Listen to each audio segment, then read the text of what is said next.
Two sources confirmed to CBS News that Chevron, ConocoPhillips, and Exxon are planning to meet with Trump administration officials later this week to discuss Venezuela. The meetings come as President Trump says the U.S. will, quote, get the oil flowing in Venezuela as the U.S. temporarily takes control of the country. Venezuela has the world's largest crude oil reserves, currently holding more than 300 billion barrels.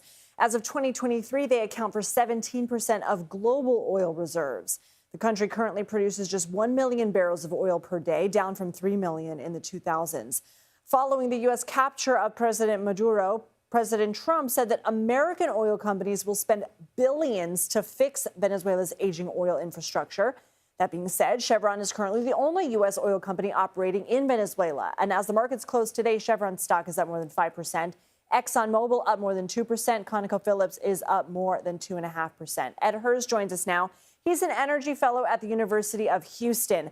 Thank you so much for being here. So for oil companies, where would they even start? Would it be worth it for them? Not unless they can see a way to get the oil out, get their people back out, and get profits out. This is years of reinvestment that needs to occur. Keep in mind that Venezuela produced 3.5 million barrels of oil a day 55 years ago. Today, about 1.5 million barrels a day, of which 500,000 gets exported. It's going to require a huge amount of money to go in and repair the infrastructure that has been decayed, cannibalized for the last 25 years. And Wall Street won't let them do it. The U.S. oil companies have been the worst performing segment in the S&P 500 for the last 12, 15 years. It's not good. And so they're going to have a huge financial discipline to follow before they start making investments and sending hundreds of professionals into Venezuela to restore the oil patch there. If that is the route that they take, how long would that rebuilding effort take, and how long would it take to affect U.S. gas prices? It's not going to have an impact on gasoline prices. The price for crude is governed mainly by the OPEC ministers. Certainly, Venezuela is a member of OPEC.